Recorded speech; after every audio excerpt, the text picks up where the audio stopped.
Your heart beats every second of your life. It works silently. It never takes a break. But most people do not understand how it works. And what we don't understand, we cannot protect. This video is part 1 of a 5-part series. We will build your understanding step by step. In this part, you will learn the basic structure of the heart, how blood flows, and why arteries matter. Because real prevention starts with understanding. Many people say this. It happened suddenly. He had no disease. But here's the truth. A heart attack usually has a long story. The artery does not block in 1 minute. It slowly narrows. Week after week, month after month. If we learn the basics, we can detect risk earlier. A heart attack is mainly about one problem. Less blood reaches the heart muscle. Less blood means less oxygen. And oxygen is fuel. The heart is a muscle. It needs its own oxygen supply. That supply comes through special arteries. They are called coronary arteries. When a coronary artery narrows or blocks, trouble begins. 2 words are important. Cardiology, that means the study of the heart. Angiology, that means the study of blood vessels. Blood vessels are the pipelines of your body. If the pipelines are healthy, flow is smooth. If the pipelines narrow, flow becomes weak. That is why understanding vessels helps you understand heart attacks. Let's make it very easy. Arteries carry blood away from the heart. They handle high pressure, so their walls are stronger. Veins bring blood back to the heart. They often have valves. Valves stop blood from falling backward. So arteries are like strong highways. Veins are like return roads with gates. Your heart is like a 4-room house. 2 rooms are on top. 2 rooms are at the bottom. The top rooms are atria. The bottom rooms are ventricles. Blood moves from atrium to ventricle. Then the ventricle pushes blood out strongly. This simple map will help later, because heart problems often affect pumping and flow. Now the oxygen story. You breathe in air. Oxygen goes into your lungs. From the lungs, oxygen enters the blood. That blood becomes oxygen-rich. Then the heart pumps it forward. It goes to the brain, to the eyes, to every organ. So lungs bring oxygen in, and the heart delivers it everywhere. The heart sends blood into a very big vessel. This main vessel is called the aorta. Think of it as a main highway. From the highway, many exits appear. Those exits are smaller arteries. They carry blood to different organs. So one strong pump, one main highway, and many smaller routes to every area. Let's take one example. How does blood reach your arm? It does not jump there. It follows a route. Heart pushes blood into the aorta. Then a branch goes toward the shoulder.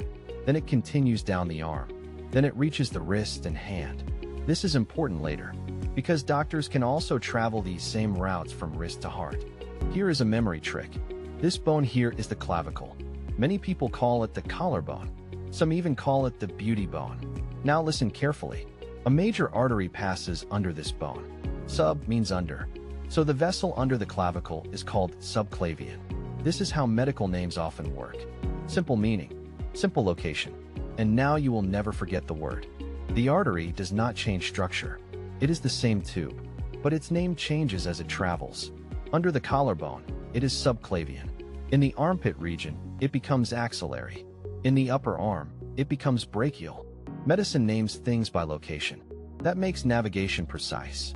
It is like one road passing through different cities. Same road, different city name. When doctors check your blood pressure, they wrap a cuff around your arm. That cuff presses on the brachial artery. It temporarily stops blood flow, then slowly releases it. The machine listens to the returning flow. That is how pressure is measured. Now you understand what the cuff is really doing. At the elbow, the brachial artery divides. One branch follows the radius bone. That is the radial artery. The other follows the ulna bone. That is the ulnar artery. When you check your pulse at the wrist, you are feeling the radial artery. Modern medicine uses these natural pathways. A thin tube called a catheter can enter through the wrist. It travels inside the artery, up the arm, across the shoulder, into the main vessel, and finally reaches the heart. No large chest surgery required, just navigation through existing highways. There is another entry point, the femoral artery in the thigh. It is larger and deeper. From here, the catheter moves upward, through the pelvic vessels, into the aorta, and then to the heart. Both routes reach the same target. The aorta is the largest artery in the body. It is the master highway. Every organ depends on it. From here, branches supply the brain, the arms, the abdomen, the legs. If this highway is strong, the entire city functions well. Now think carefully. The heart pumps blood to the body. But who supplies blood to the heart? The heart has its own small arteries. They are called coronary arteries. They sit on the surface of the heart, like a crown. That is why they are called coronary. Corona means crown. If a coronary artery narrows, the heart muscle receives less oxygen. At first, the change may be small, but the heart works continuously. It cannot pause to recover. Even a partial reduction matters. This is the beginning of heart disease. Inside your arteries, the walls should be smooth. Blood should flow freely. But over time, fat particles can stick to the inner wall. Calcium can join them, layer by layer. This buildup forms plaque. Plaque is not a sudden event. It is a slow accumulation. Imagine a water pipe in your house. If the pipe is clean, water flows easily. But if deposits collect inside, the space becomes smaller. Water still flows, but less efficiently. The same happens in arteries. Narrowing does not stop flow immediately. It slowly reduces it. If narrowing is small, the body may compensate. You may feel nothing. At moderate narrowing, the heart works harder. At severe narrowing, oxygen supply drops sharply. This is when symptoms begin. This is when risk becomes serious. People say it happens suddenly, but plaque formed slowly. For years, the artery narrowed gradually. Then one day, blood flow dropped below a critical level. The event looked sudden, but the process was not.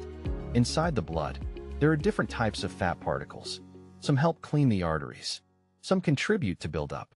The harmful ones can attach to artery walls. The helpful ones help remove excess fat. Balance matters. In the next part, we will clearly understand these fats. The body gives warning signs early, but not through pain, through blood tests. A simple lipid profile test can show risk before symptoms appear. It measures different fat levels in the blood. This allows prevention before damage begins. Let's review what you now understand.